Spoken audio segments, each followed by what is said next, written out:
My dear students of class 12, here is another activity for you, that is to study the presence of living organisms in the stagnant or flowing water bodies. So here I have taken two water samples. This is the water sample from the pond.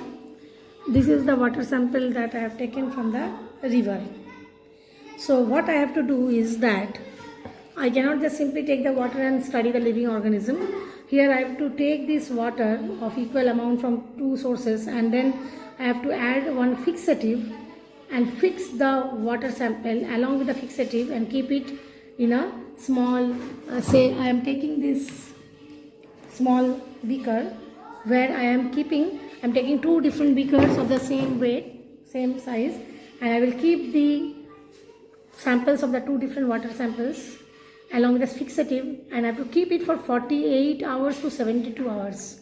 So today I am not going to do it. Today I am going to fix the water sample along with the fixative, and I will come to the lab again after 2 days, and then I will continue the activity and you will get the result. So what you have to do, what is the requirement for the fixative, that let me tell you. Now for the fixative you need alcohol. You can see I have written here alcohol.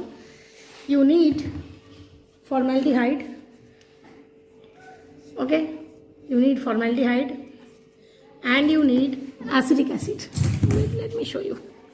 This is the acetic acid. Okay, so you need three things. So what is the proportion in which you have to make this fixative? That is 5:5:90. So 5:5:90 means the formaldehyde, that is 5. Okay, acetic acid 5 and 90, that is the alcohol.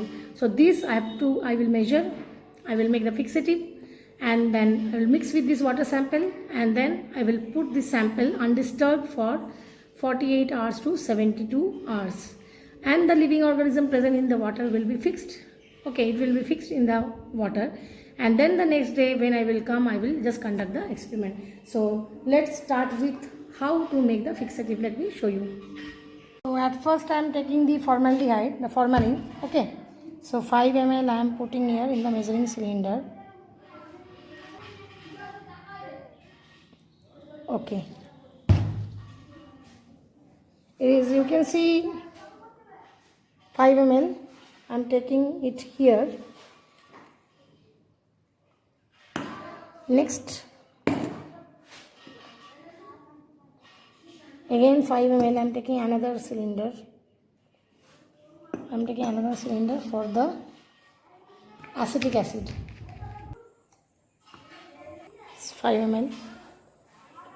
Pouring it. Take 90 ml of the alcohol. You can understand the amount of water needed is more. I need to 90 ml of alcohol I have to take. ml. Okay. So take a 90 ml. You can see. Now let me pour it here.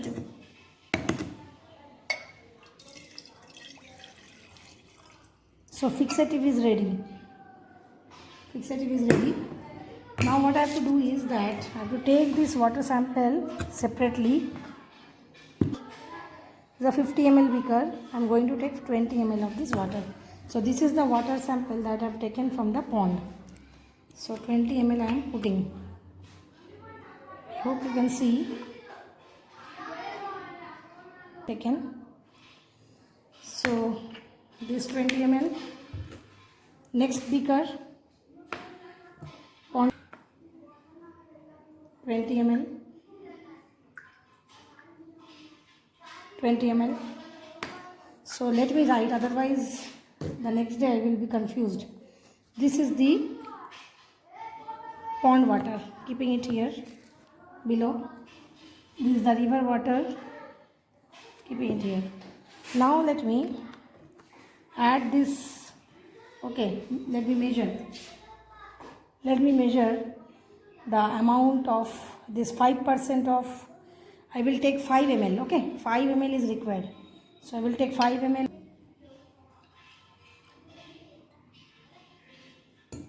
Yes, so 5 ml I have taken, put in the pond water.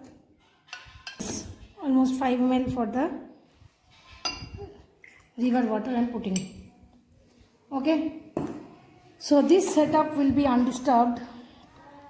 Okay, this setup will be undisturbed, and I will keep it for more than 48 hours, maybe 48 or more than that.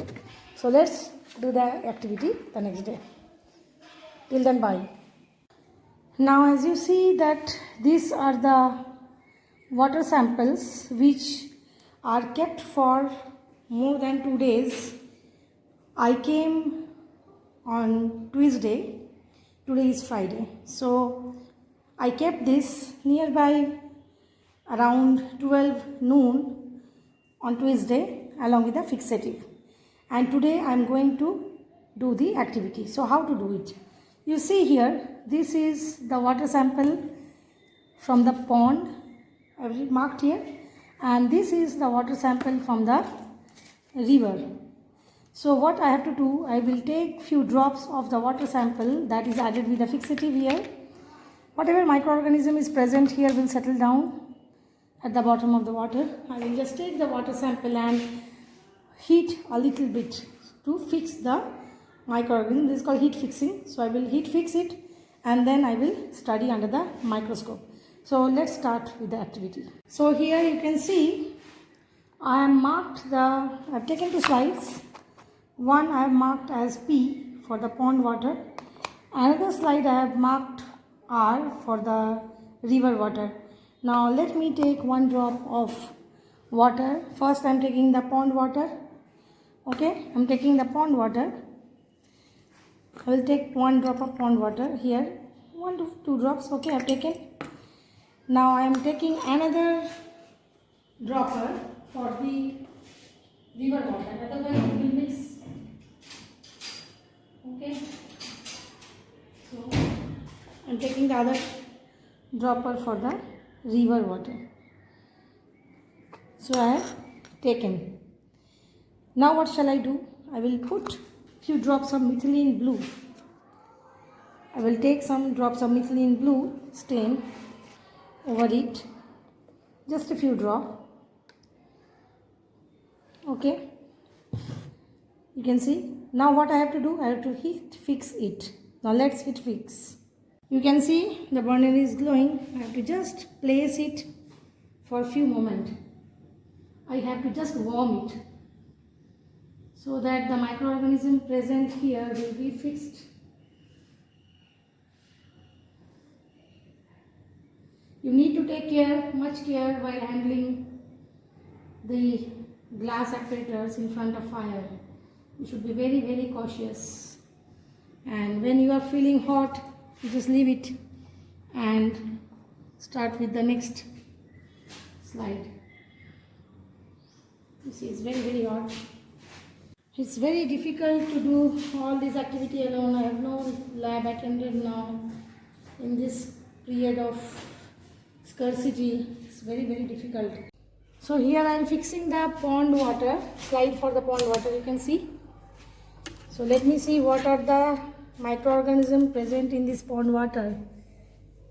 Oh my god, there are lots of cocci.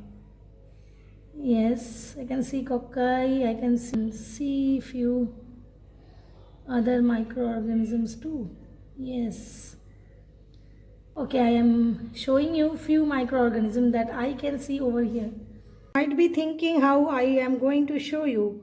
So see, this is the back camera of my cell phone. I am putting the camera on the eyepiece and trying to focus and show you the microorganism present here. My dear children, it's very difficult to focus the back camera on the eyepiece of the microscope, though I hope you can see the dotted structure, okay, that are all microorganisms. Let me zoom it and let me show you the microorganism as a still photograph. I cannot show you in the video. Let me try, okay. Yes, you can see, you see, yes, these are the. So you see children, in the pond water we can find the cocci, isn't it? Now let me fix the river water. In the pond water even we can see some microorganisms It might be some protozoa, but it is not clearly visible. I cannot clearly understand what organism is this.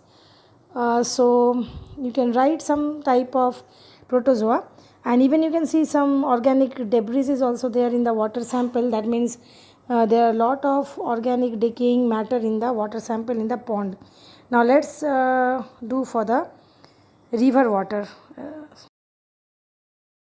So this is the river water sample. You see, yes, we can see some cocci. Let me fix. We can see some navicula. This is a navicula. Even, yes, we can see some amphipleura here also. So these are few microorganisms in the river water. Though this river is not that fast flowing river, it is a tributary running beside the school. So we can see navicula, amphipleura and cocci in the river water, and generally we found some cocci and some protozoa type microorganism in the pond water. So what can we predict, or we can say from this activity? Conclusion is that the microorganism is present, that indicates that organic pollutant is there in the both water samples, which is unfit for human consumption. So let me tell the precautions of this activity. You have to shake the water well before putting it on the slide, and next is the pass the slide on the flame only to get it dry. Do not heat it too much and break the glass slide. So these all was about the precautions. So students, this was the experiment to analyze living organisms in different water samples. So I hope you understood how to perform this activity. Thanks for having patience and watching the video.